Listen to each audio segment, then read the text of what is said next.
Shalom adik-adik, minggu yang lalu kita telah belajar dari cerita Paulus dan Silas bahwa kita dapat terus berdoa dan memuji Tuhan di waktu senang dan susah.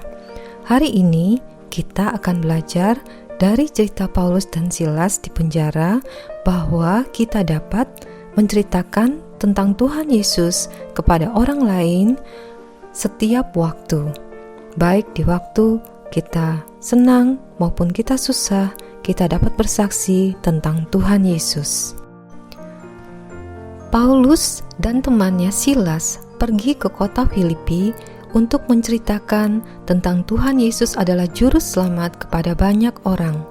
Suatu hari, mereka berjumpa dengan seorang wanita yang dikuasai oleh roh jahat, dan melalui wanita itu, para majikannya mendapatkan banyak uang melalui ramalannya.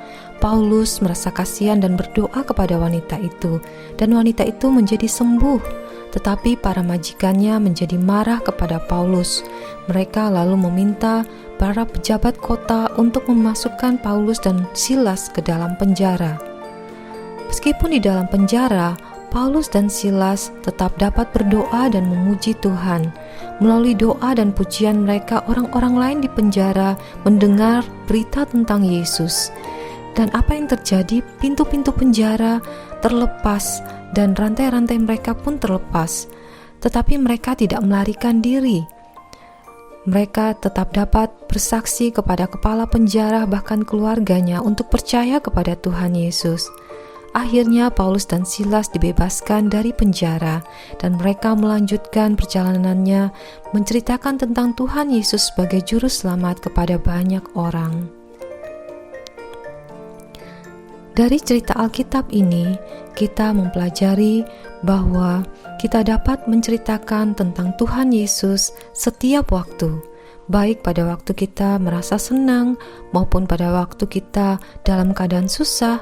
Kita tetap menceritakan tentang Tuhan Yesus sebagai juru selamat kita, karena Tuhan Yesus baik dalam hidup kita. Dia telah memelihara hidup kita dan juga menyelamatkan kita. Kita ingin agar orang lain juga mengalami kasih Tuhan yang besar itu. Selamat hari Minggu adik-adik, Tuhan Yesus memberkati.